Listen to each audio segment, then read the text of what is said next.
Let me sing for my well-beloved a song of my beloved about his vineyard. Hi, I'm Sue, and this is today's Bible reading of Isaiah 5 through 8 from the World English Bible.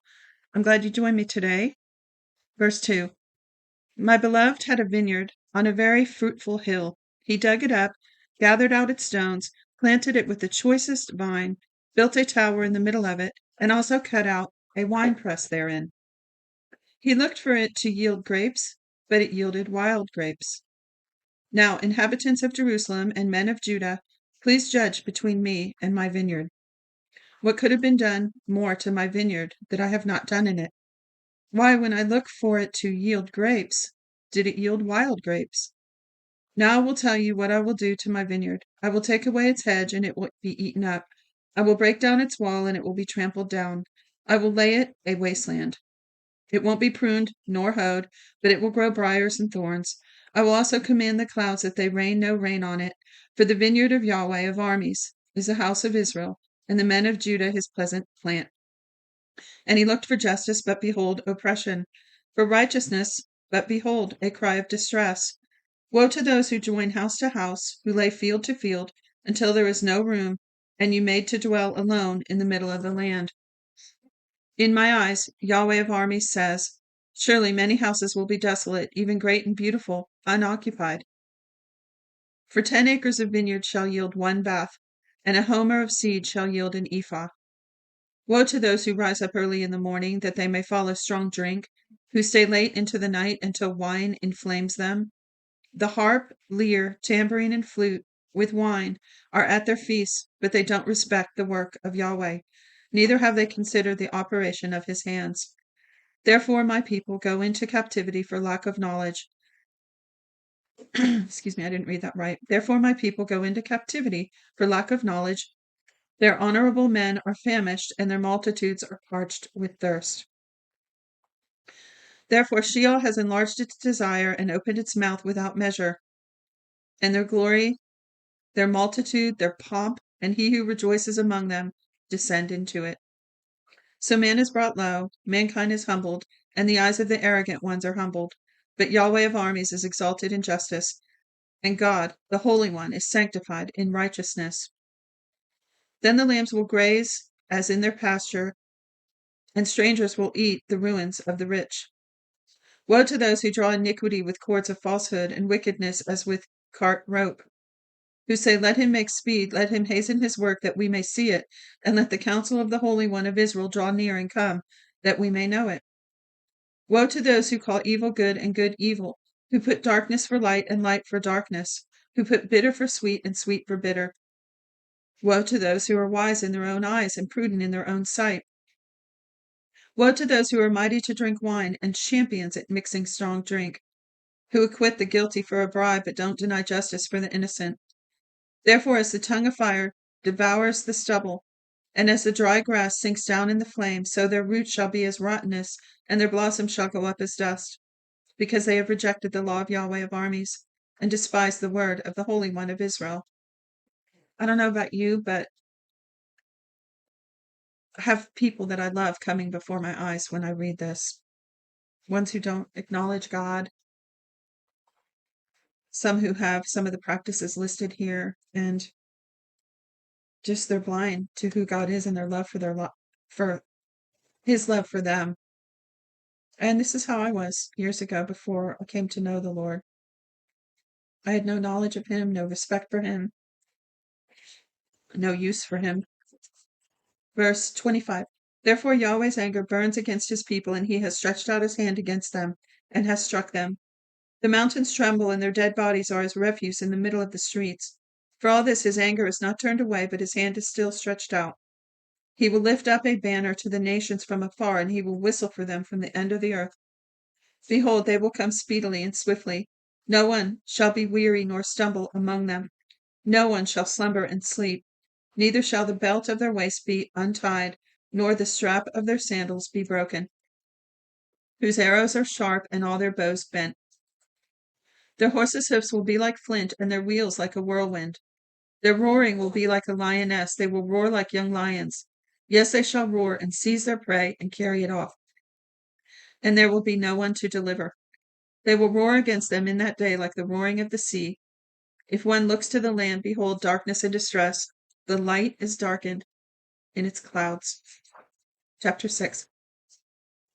In the year that Uzziah died, I saw the Lord sitting on a throne high and lifted up, and his train filled the temple. Above him stood the seraphim. Each one had 6 wings. With 2 he covered his face, with 2 he covered his feet, with 2 he flew. One called to another and said, Holy, holy, holy is Yahweh of armies. The whole earth is full of his glory. The foundations of the threshold shook at the voice of him who called, and the house was filled with smoke. Then I said, Woe is me, for I am undone, for I am a man of unclean lips, and I dwell among people of unclean lips. For my eyes have seen the King, Yahweh of armies. Then one of the seraphim flew to me, having a live coal in his hand, which he had taken with the tongs from off the altar. So I used to think this was a vision. Now I believe he was actually there at the throne of God in heaven. So again, then one of the seraphim flew to me, having a live coal in his hand, which he had taken with the tongs from off the altar. He touched my mouth with it and said, Behold, this has touched your lips, and your iniquity is taken away, and your sin forgiven. I heard the Lord's voice saying, Whom shall I send, and who will go for us? Then I said, Here I am, send me. He said, Go and tell this people, you hear indeed, but you don't understand, and you see indeed, but you don't perceive. Make the heart of this people fat, make their ears heavy, and shut their eyes, lest they see with their eyes, and hear with their ears, and understand with their heart, and turn again and be healed. Then I said, Lord, how long? He answered, Until cities are waste without inhabitant, and houses without man, and the land becomes utterly waste. And Yahweh has removed men far away, and the forsaken places are within the land. If there is a tenth left in it, that also will be turned that also will in turn be consumed as a terebinth and as an oak, whose stalk remains when they are felled, so the holy seed in its stalk. Chapter 7. Boy, that's a powerful chapter, that Isaiah 6. Chapter 7, verse 1. Excuse me. In the days of Ahaz, son of Jotham, son of Uzziah, king of Judah, Rezin the king of Syria, and Pekah the son of Remaliah, king of Israel, went up to Jerusalem to war against it, but could not prevail against it. So here, now we're into the days. Now, the last chapter was when Uzziah died. Now we're into when his son is ruling. So, probably not too much later. So it says, David's house was told, Syria is allied with Ephraim. His heart trembled, and the heart of the people, as the trees of the forest tremble with the wind. Then Yahweh said to Isaiah, Go out now to meet Ahaz, you and Shear-Jashub, your son, at the end of the conduit of the upper pool, on the highway of the fuller's field. Tell him, be careful and keep calm. Don't be afraid, neither let your heart be faint, because of these 2 tales of smoking torches, for the fierce anger of Rezin and Syria, and of the son of Remaliah. Because Syria, Ephraim, and the son of Remaliah have plotted evil against you, saying, Let's go up against Judah and tear it apart, and let's divide it among ourselves and set up a king within it, even the son of Tabiel. This is what the Lord Yahweh says. It shall not stand, neither shall it happen, for the head of Syria is Damascus, and the head of Damascus is Rezin, and within 65 years Ephraim shall be broken in pieces, so that it shall not be a people. And the head of Ephraim is Samaria, and the head of Samaria is Remaliah's son. If you will not believe, surely you shall not be established. Yahweh spoke again to Ahaz, saying, Ask a sign of Yahweh your God. Ask it either in the depth or in the height above. But Ahaz said, I will not ask, neither will I tempt Yahweh.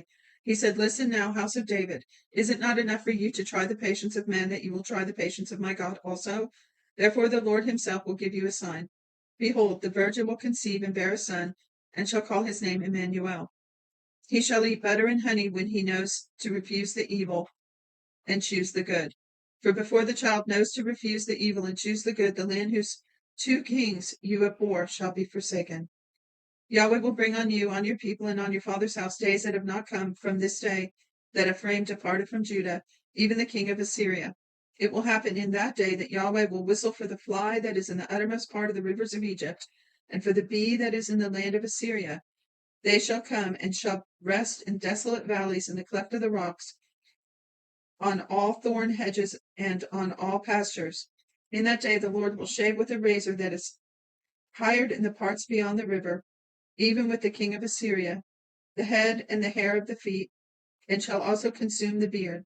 It shall happen in that day that a man shall keep alive a young cow and 2 sheep, and it shall happen that because of the abundance of milk which they shall give, he shall eat butter, for every one will eat butter and honey that is left within the land. It will happen in that day that every place where there were 1,000 vines at 1,000 silver shekels shall be briars and thorns. People will go there with arrows and with bow, because all the land will be briars and thorns. All the hills that were cultivated with a hoe, you shall not come there for fear of briars and thorns, but it shall be for sending out of oxen and for treading of sheep. Verse 8. Yahweh said to me, chapter 8.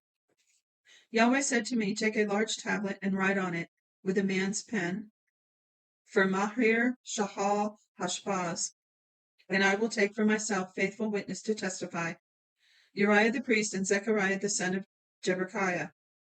I went to the prophetess, and she conceived and bore a son. Then Yahweh said to me, call his name Mahir Shahal Hashbaz, for before the child knows how to say, my father and my mother, the riches of Damascus and the plunder of Samaria will be carried away by the king of Assyria. Yahweh spoke to me yet again, saying, because this people have refused the waters of Shiloh that go softly, and rejoice in Rezin and Remaliah's son. Now therefore, behold, the Lord brings upon them the mighty flood waters of the river, the king of Assyria in all his glory. It will come up over the channels and up over its banks. It will sweep onward into Judah. It will overflow and pass through. It will reach even to the neck and the stretching out of the wings, and fill the width of your land, Emmanuel. Make an uproar, you people, and be broken in pieces. Listen, all you far countries, dress for battle and be shattered. Dress for battle and be shattered. Take counsel together, and it will be brought to nothing. Speak the word, and it will not stand, for God is with us. For Yahweh spoke thus to me with a strong hand, and instructed me not to walk in the way of this people, saying, don't say a conspiracy concerning all about which this people say a conspiracy.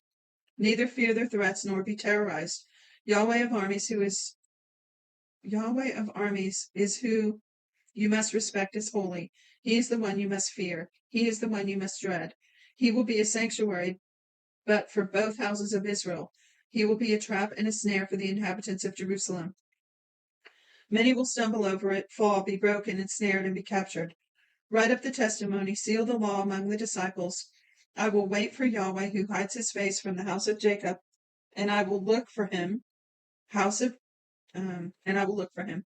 Behold, I and the children whom Yahweh has given me are for signs and for wonders in Israel, from Yahweh of armies who dwells in Mount Zion. When they tell you, consult with those who have familiar spirits and with wizards who chirp and who mutter. Shouldn't a people consult with their God? Should they consult with the dead on behalf of the living? Turn to the law and to the testimony. If they don't speak according to this word, surely there is no mourning for them. They will pass through it, very distressed and hungry, and it will happen that when they are hungry, they will worry and curse their king and by their God. It's a strange one. Curse their king and by their God. They will turn their faces upward and look to the earth and see distress, darkness, and gloom of anguish. They will be driven into thick darkness. That's it for today's reading. Thanks for joining me. Till next time, shalom, shalom.